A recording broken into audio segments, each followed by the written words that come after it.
Those of you who haven't recognized this picture up on our screen, it's Warehouse 13.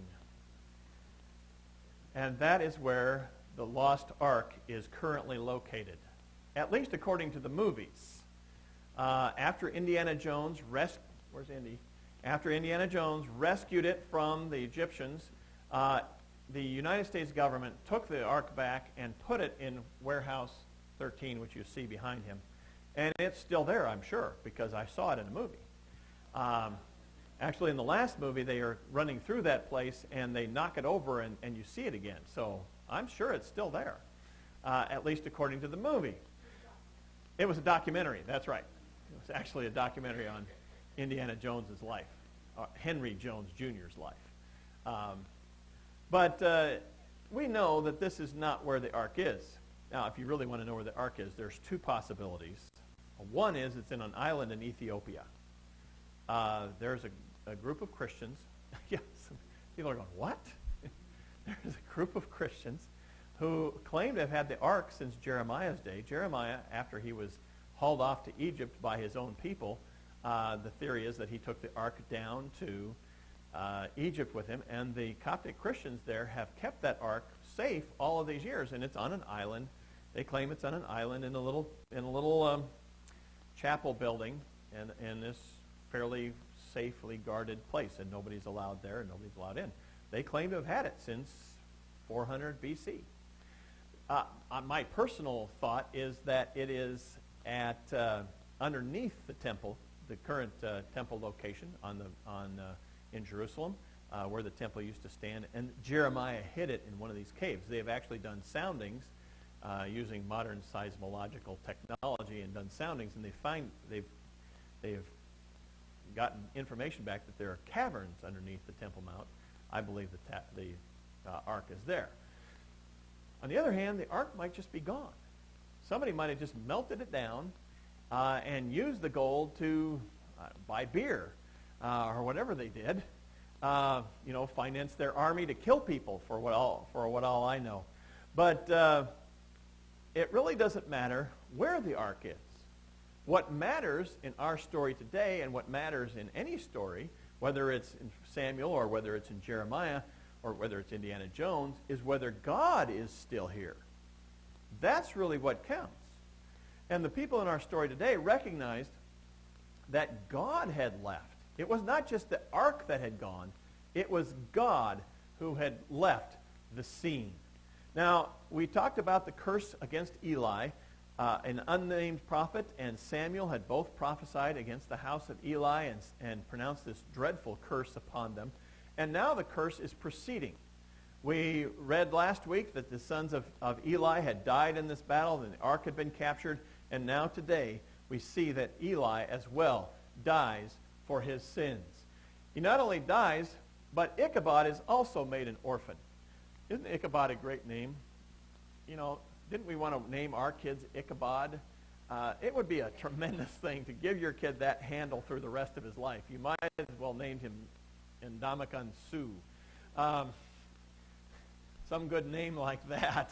But anyway, Ichabod is a name that came up in the Bible, and it's really only used in horrible situations like with Ichabod Crane and that wonderful Halloween story by, was it Washington Irving? I think. But Ichabod is the son, is Eli's grandson. And he becomes an orphan on the day that he is born. His father has died.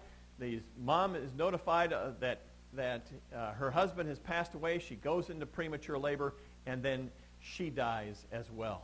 So the curse that has been brought upon the house of Eli because of their own sins is proceeding. God's word is not falling to the ground. Now, at the start of this story, we've just finished the battle, and a runner, I really wish that the marathons had been 20 miles, because it talks about this marathon being 20 miles as he's run from battle instead of 26. I think I might have a better chance of actually finishing one. I made it 13 miles one time, but that was about it. But this guy runs 20 miles back to Shiloh from the battle. Now, this map doesn't have Shiloh on it, but I got it because of the Philistines who live in Ekron and Ashdod and Gath and Gaza. And Shiloh is on the north end of this map, And the battle that took place was 20 miles away towards Ekron, and they had, the runner runs back all the way. It tells us that he was a Benjamite. And frankly, I don't know why he was running this direction, because home was the other direction. But I think he was saying that home is destroyed. Home is gone, and I am leaving the scene as fast as possible. He runs past awaiting Eli. Eli is sitting there at the gates. Eli is waiting for news of the battle, and he just runs right by him into the city to tell the city what was happening. And the messenger's appearance is also mentioned. He is said to have dust in his hair and torn clothing. Now, if you just read that, you might think this is his appearance after the battle, which is entirely probable. But in the Bible, when they talk about dust in the hair and torn clothing, it's a sign of grief. It's a sign that people have died and they're in mourning.